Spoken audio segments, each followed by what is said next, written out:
shit. They were on, they said Shannon DK them. DK right here for you? The last name, yeah. Who's on Libby? See, that's how I get all my information to Libby. The DK, Queen Alley, Mechanic Alley. Yeah. See, he not gonna be on the tweet all day. Twitter and Instagram, this is all he gonna do all day. I mean, he gonna be, everybody, he miss everybody. Everybody, I mean, talk to him.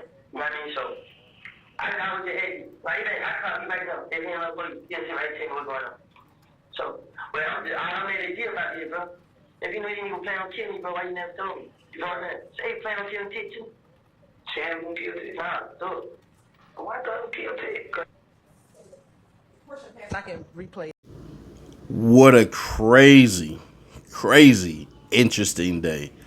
We now know why Lil Woody is the most important person to this whole entire YSL Recon. And I mean, it gets deep.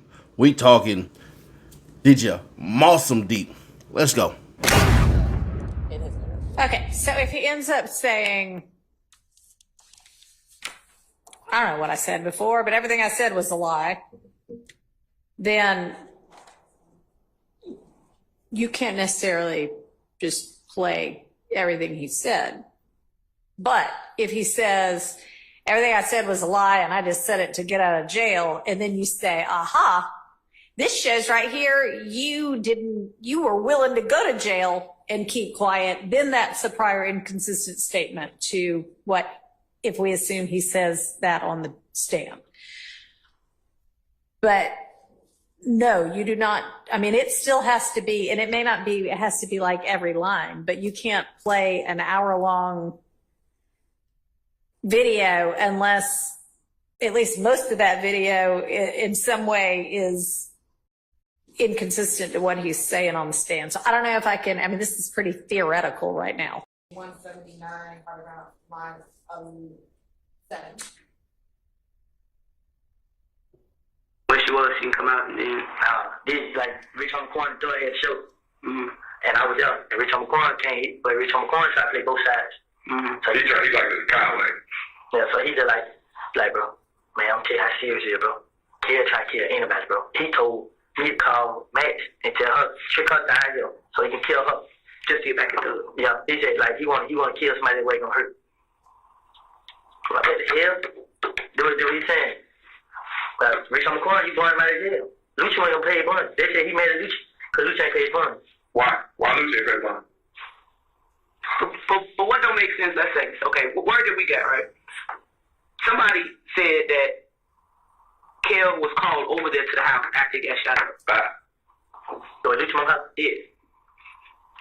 All we heard was, Lucci Mama house got shot up. Kel pulled up with the guns, they would come to the tree. Kel pulled up with the guns in the car. And police walked up, searched the car, found the guns, locked them up. But why was he there? Who brought him there? I don't know. Lucci Mama house. Kel, come. Who brought him to Lucci Mama house? Like, how did he know they got shot up? Like, do we just hang out in the driveway? I don't know. They probably, you know. So if that's the case, and then he got locked up, why did Lucci want to pay his bond?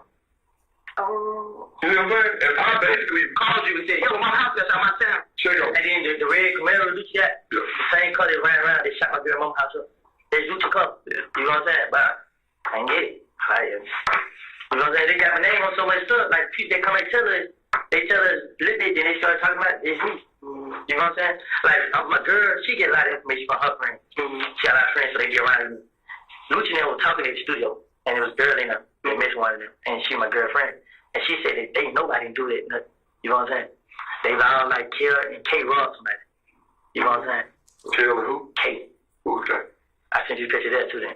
I think I sent it to the other picture. They had Chop on in the picture. Oh, yeah. And them was in the car. Yeah, them two. Ross, man. And they supposed to came back. They was talking about the studio. You know what I'm saying? They just put my name on there. They covered it up. Niggas seem like they ain't got beef in the streets, whatever. Yeah. And then they like, she was like, they know we can't do it. You know what I'm saying? But they gonna keep playing on him. And she was like, K, when the nigga got killed, K first one called everybody like, we killed Nut. Tell them on there, we did. He the first one started my name. And they like, Kill went along with it. So they had J. Ross, man. Then they did. Like, Nut died, then they started. That same day? I don't know when. They just Ross, man. And niggas supposed to come back for them. You know what I'm saying? Like, Kel rubbed Flat, Flat. He rubbed one of them. Mm-hmm. Like, and then, like, they would have somebody broke in that cup and gave me the phone and the jury.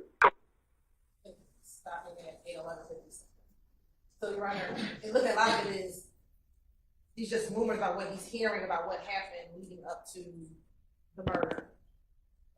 I don't even know if they're rumors that he heard. I don't. He might be completely making it up and never even heard a rumor, but that's besides the point. They're asking what happened, how did Nut get killed, and he proffers a theory or a story that that Kel and Kay robbed someone, and then those people came back and killed Nut, and that is and the relevance of that is it's not for the truth of matter circuit. I don't think anyone in this courtroom, at least on this side of the room, is going to get up in closing and argue that the real killers of Donovan Thomas were. I'm hearing the name Nick, and maybe I'm following the story correctly or not. That Nick, after being robbed by Kel and Kay, came back for revenge and killed Donovan Thomas. We're not arguing that that's true.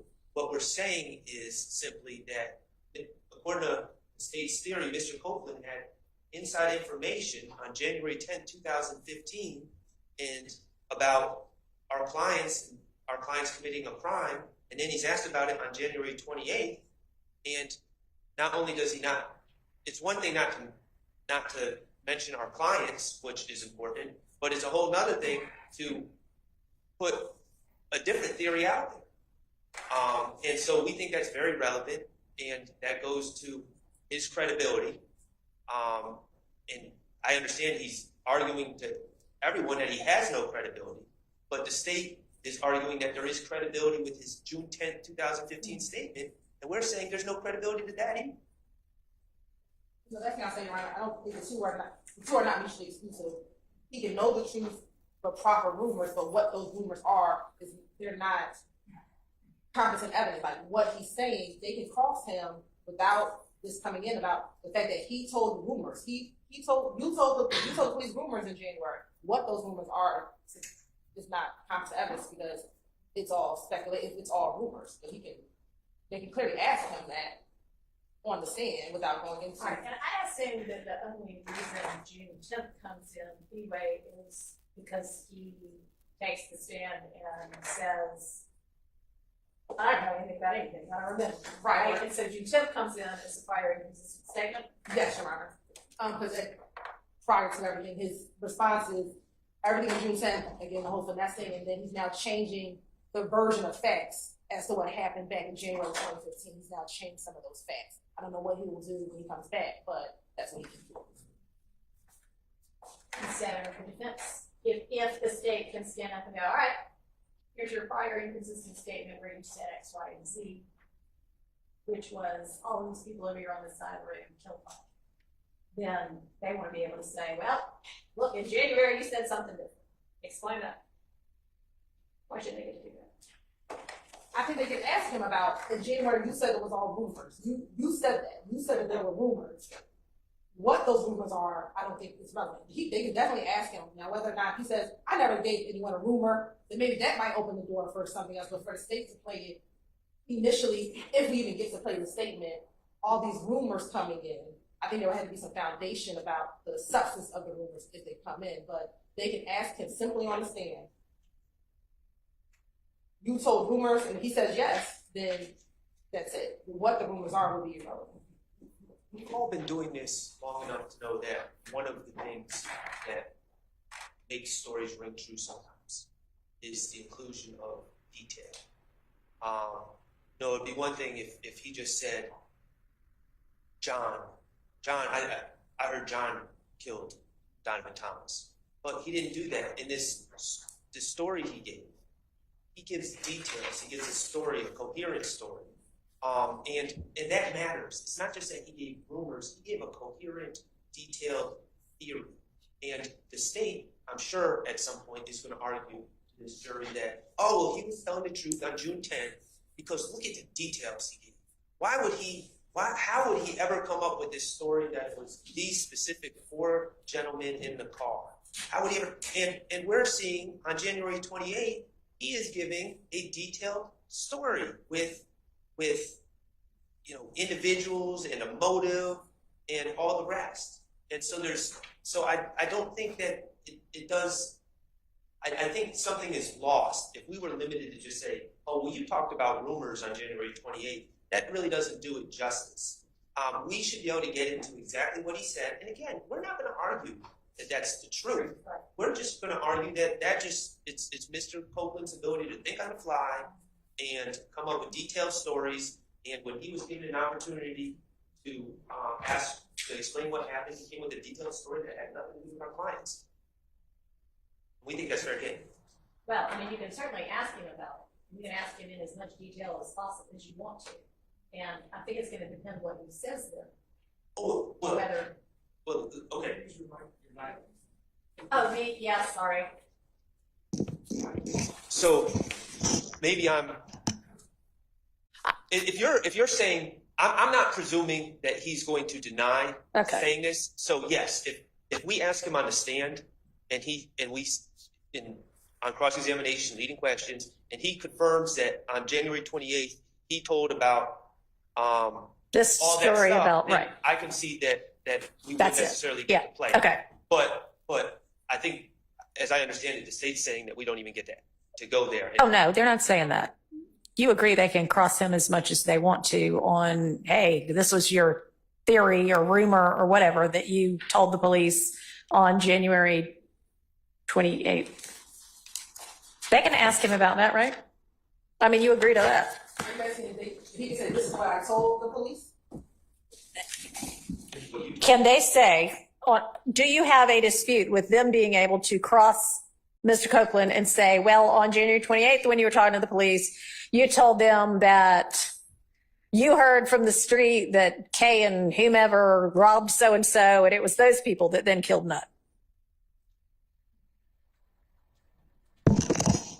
So the state's concern is, even in the interview, he doesn't say it as fact. He doesn't say, this is what happened. Well, sure. He said, this is what I heard. Yeah. So to me, it's still speculative as to what he heard on the shoot. Whatever the rumor was, to me, is still speculation. I think an inquiry could be, you didn't tell them on January 28th that Shannon, Stillwell, these people did. You only proffered rumors, not the...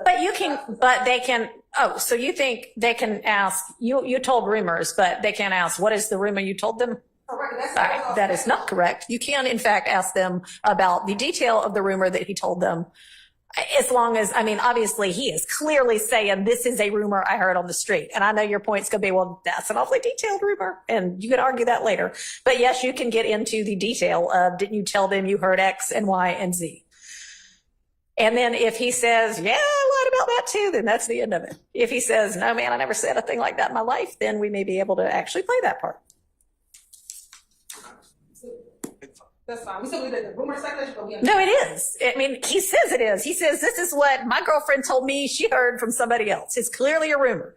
That is not their point. Their point is you, at some earlier point, are telling the police some theory, albeit rumor, albeit street talk, that is some details.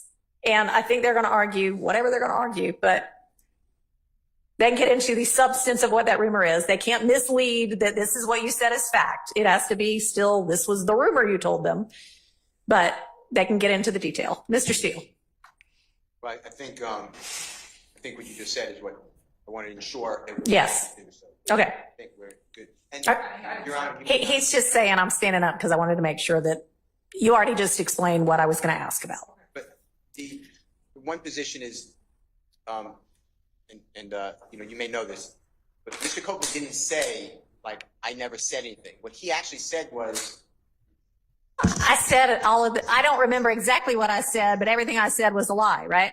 Exactly. Yeah. Because the police were making me the number one target. They told me I'm the subject of this murder, and I wanted to push everything I could away from me and onto others. Mm-hmm. So that's why it's very important to show that he's just coming up with, Mr. Lamar's Rich Homie Kwan. He put a hit on another person to kill them. Ask Mr. Copeland. He has 17 people that he says put hits on other people. Okay. That's outside of people.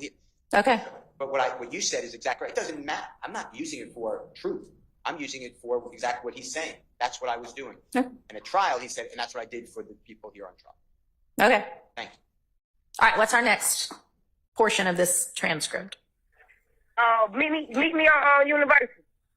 On University where? That gas station we always. You know what that gas station? Chevron. Meet me at Chevron. Hey, man. Okay. Yeah. Hey, look, you ain't right, bro. What did D do? I'm gonna say too much, bro. The D told what's that? You come out rock crew, D? Yeah.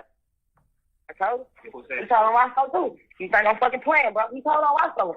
He told on Roscoe just cause he Roscoe ain't no fucking blood. And he don't give a fuck. Roscoe ain't free.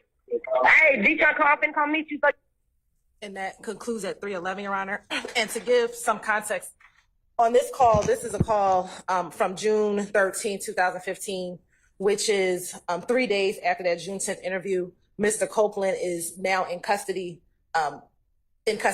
He calls his girlfriend, Ms. Quarterman, who then calls the person who you hear is Max, but is also Dolly White, also known as Dolly White, but is Mr. Williams' sister. Mm-hmm. She is a person that the state alleges a number of the gang members were called to get in contact with Mr. Williams or for her to facilitate a number of different things throughout the trial. Mm-hmm. And while on the phone, they're first talking about money to help with his bond. That's when you hear her talking about meeting the girlfriend at the gas station. Right. Then he says, little D ain't right. At that point, they jump to, because he snitched, because he told on Roscoe, and they're talking about him not doing what a gang member is supposed to do, which is then snitching, Your Honor. So we believe that that is relevant information for this jury to hear, that the gang members are talking about the failure of another gang member to be supportive of the gang, to actually tell or snitch on another gang member. And that's what's contained in that portion of it. Okay. And the objection. Your Honor, it is not, I don't know, I've listened to these so many times, and I don't know if it's fair to you, but he never said about, this is what gang members should act like, this isn't appropriate for a gang member to snitch on someone. That's not in there. What he said is, something to the effect, I'm not quoting it, hear what little D did. Yeah, and then she says, D ain't right, D done told, blah, blah, blah. Yeah, so how does he know that? Who did he hear it from? Well, I don't know that that matters, because they're not offering it for the truth of whether D ain't right.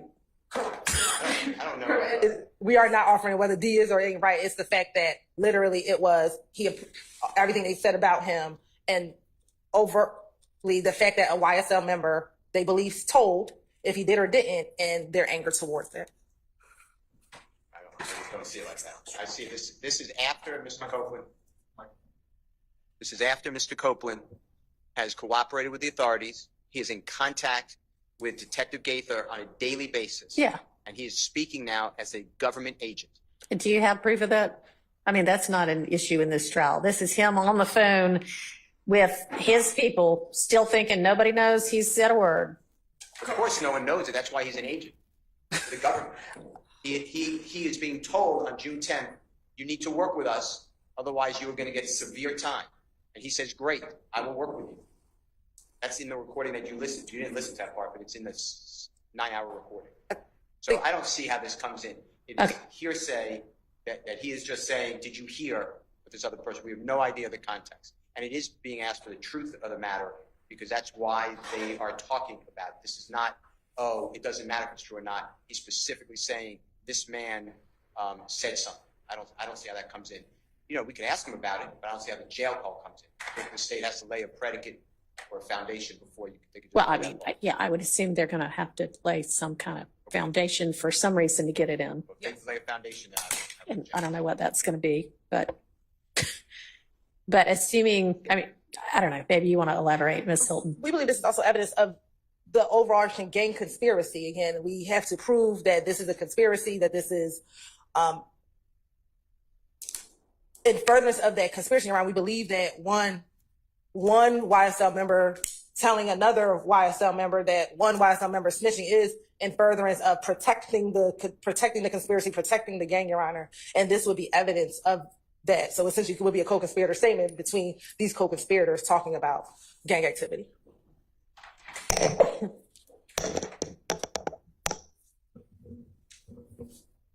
I mean, I think if the proper foundation is laid, that comes in over a hearsay objection. I'm gonna start at 4 For everything. Like, I'm not going to sit here and promise you, like, you're going to get out of jail next week or in 2 weeks. All that. Like I told you, you gave us a lot of good information, but we got to still do our job. We're not just taking your word for the gospel just because it's coming from you. We still got to investigate shit. So all of that will be taken into consideration at the end of the day. So my brother, like I said, do your brother know what? That set up for the feds could touch him. I'm not talking to nobody about your case, but to you and who you got on the phone. Yeah. That's up to y'all. Like, we don't do that. I'm saying, so is they trying to work with me though? Is they gonna try to work something up? I can't say what they gonna do. Like I said, everything that you told us, we want to speak with you again. All of that will be taken into consideration. That's what she told what the ATF agent when we first came in, the lady. Yeah. That's what we did in the beginning. A lot of what you say will kind of determine your future. That's why you need to be completely honest with yourself. Yeah. So at the same time, we still got to look into it. We're not just going to take your word for everything you say. We got to be able to, prove what you say is true. So if I prove it, then y'all let me have it right. Are you hearing anything that I'm saying? Because I feel like I'm talking in circles. Nah, I hear you, but it's confusion. If you provide us with some things that we can verify, it's not up to us to let you out of jail. That's totally up to the DA's office, all that stuff on what they want to do with you. They do take into consideration if you helped or not. And so far, it appears as if you've helped, but we still have to do our job and investigate. Yeah. So I still got state judge and the. And I concluded at 6:53. Okay. And so what is at issue? What statements specifically are at issue? Detective Gaither's statements, bolstering so far. You've helped. We still have to corroborate, but so far this was helpful. I don't know what the right word is. And I believe that that's bolstering his statements. All right. And what does the state say to that? Sure. Yeah, we don't know what he's going to say on the stand. But if he goes down the same line of, I was just lying to finesse investigation, I made it all up. This is in complete contradiction to that because she's telling him, just like she told him in the interview, we have to verify what you're telling us. So if he was telling lies, he wouldn't continue to say the same things over again because she keeps telling him, everything you told us, we appreciate you telling us, but we have to verify everything that you said. So there's nothing I can do for you until. Well, he's not really saying anything over again. He's saying, hey, I told y'all something. Can you let me out now? Right. And so when he's saying everything I said is a lie. So he is now. Yeah. He is now. So what this shows is a contradiction because he wouldn't be calling the detective trying to continuously see if he can get out of jail if what he said was a lie. Especially when she's telling him. All right. The objection is that Detective Gaither's statements, well, yeah, I mean, you seem to have helped us, but whatever. Why do you want any of this in? Well, how do you envision using that particular thing I just heard? So there's a few things. So part of this trial, some of the defenses that have come out is that the police didn't fully investigate anything. Okay. That they took his version and just ran with it. Okay. So this supports that that's not what happened. That even back in 2015. Is Detective Gaither going to testify? She has testified. All right. Has she said already, man, we didn't just take his word for it, we investigated? She testified to that. Okay, so it's not necessary for that. But again, I think it gives context to, while Mr. Steele's focused on Detective Gaither, we're focusing on Kenneth's actions, that if he lied, he would not continue to call the police to verify how they're going to help him. When he knows, listening to Detective Gaither, every time she speaks to him, she says, we can't do anything yet until we verify what you told us. So clearly what you told the police isn't a lie. Even though you're saying that today in 2024, what you told them back in 2015, you believe to be true because you wouldn't keep calling if you just want to tell them one lie and that was it. You wouldn't keep calling the detective. All right. So let me ask you this. If what you want that in, or those portions in for, is Mr. Copeland's, hey, y'all, come on, I gave you the truth. let me out now. Is there some way that you could redact that where we don't hear big chunks of Detective Gaither saying something she's already said on the stand anyway, which is I got to verify this stuff? See what you can do, okay? We can see what Okay. we think will be out of power. The brother State trying to pull a fast one. When Woody was over there talking about, I gave y'all this, I gave y'all that, and did it work out? It didn't work out. He still ended up doing state time. He still ended up going to the feds, which literally goes into what he was saying. I was just saying whatever I could say to get up out of there. She said you gave us good information means it sounds good. Oh, yeah, it definitely sounds good. But in the beginning, once we get to the end, there were no fruits to bear. If there was, then why hasn't Donovan Thomas essentially been brought out to get justice as far as his case? Even told the lie of, yeah, when Big Nut died, he said Thug had me killed. No. They didn't even run it to the point where Brian's still going to take this baton that was given to him, or Sharp, and basically bash him over the head with, hey, you got a phone call. I mean, you had his phone, you had other things saying that Shell Kell and them robbed somebody and Big Nut got killed in revenge for a robbery. And that the people who did it basically came back and said, man, I'm the one who did it. I'm the one who did it. Huh? And what the state tried to do today, and it was crazy because I'm thinking, damn, this judge is letting everything go for the state. In the first half, we're just going to break it down into halves. In the first half before lunch, basically, they were getting everything that they wanted, it seemed like, as far as the prosecution goes. The state and the prosecution are the same thing, in case I'm missing you guys, or mixing words and y'all not understanding how I mean it.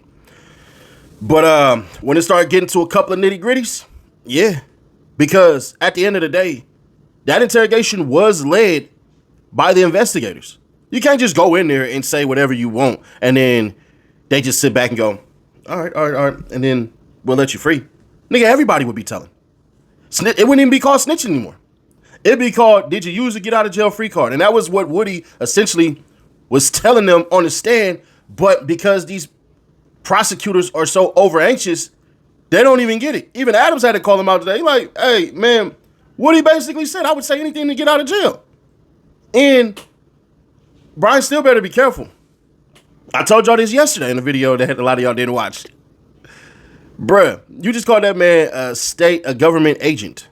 Where's the paychecks? Government agents don't sit in jail, Brian Steele. Not sorry. Government agents go and take the stand and then do their own skedaddle and get up on Vlad TV afterwards. That's what government agents do. Government agents ain't doing Fed time and doing state time. That defeats the purpose of a government agent. So if I'm Brian Steele, you better watch your words a little bit, because it don't take nothing for you to piss that dude off and then he turn around and flip the script on everything and go, you know what, Brian Steele, F you too. Now, of course, he had to say that to the judge, but if he say that to a witness, that's not going to go the way he wanted to go. And some of y'all going to be mad about what I just said. Let's understand what was actually done today. What was shown today was that, if true, if they could prove it, they're trying to prove Young Thug had the power to get people smoked. They talked about Game, they talked about other people, and then they talked about the shooters, Scarface, Shannon, if you will. And basically, it looked like what he said. He was a hothead. Do I believe all this crap? I don't know Shannon, so I can't speak on Cuz's character or nothing like that, but everything is a little contradictory. But it also was interesting when they said, hey, man, Thug trying to have me and Tick killed, which y'all got to remember, Tick is one of the alleged founding members of YSL. So there's that. The reason why I said what I said in the beginning about Lil Woody being the main person they need is they need Lil Woody to say all of this is true. That's it. That's what they need. They need him to say all of this is true, or they need to be able to paint the illustration to say all of this is true. But I really believe in my heart of hearts, the state is pompous as hell. They real confident on what they doing and what they saying and how they going to be able to do it the way they going to do it. And I'm going to be honest with you, it ain't going to work. From what we seen, it's not going to work. They basically said, if Lil Woody say, I don't know, that's cool. But if Lil Woody say, I don't know, I would have told him anything, then they can go further into what he's saying. So if I'm Lil Woody, get back up on that stand, all I'm saying is, I don't know. I don't know. Not none of that, hey, let your charisma reign and stuff like that, because Woody is charismatic. Y'all seen him on the 20v1.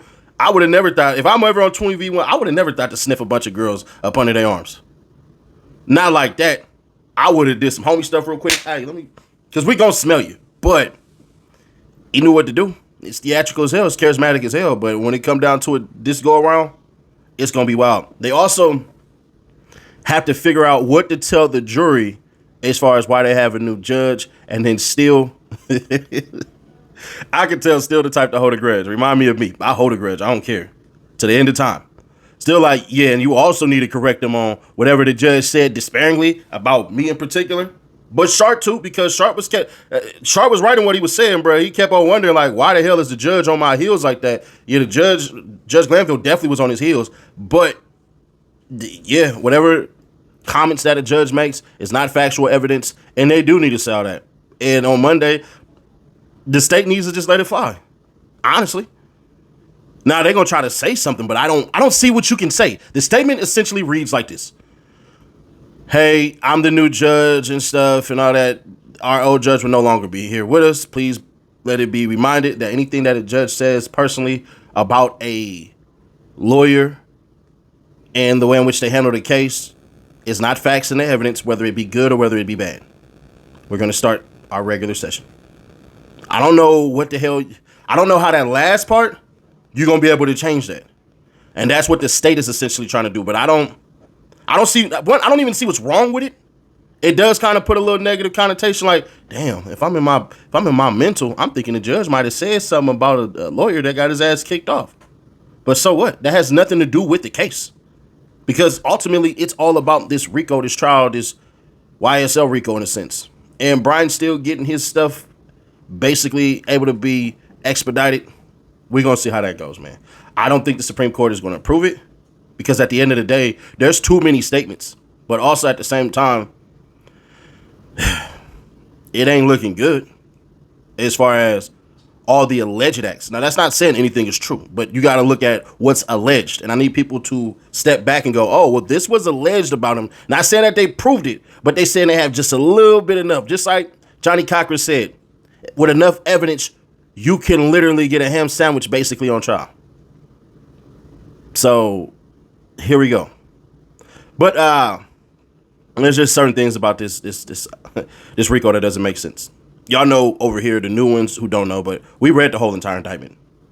Remember, Fonnie Willis said it was 50 bodies dropped behind this. Didn't see the 50 bodies at all. But y'all let me know, man. Share to keep your people aware. We are 17K away from that $1,000 giveaway, so make sure you subscribe today, because somebody about to get a bill or two paid. I know that's like a car note right now for a lot of y'all. Y'all took some real bad deals, but yeah, man. We about to be over there with Nick. We're going to do a live stream over there with him, and I'll catch you on the next one.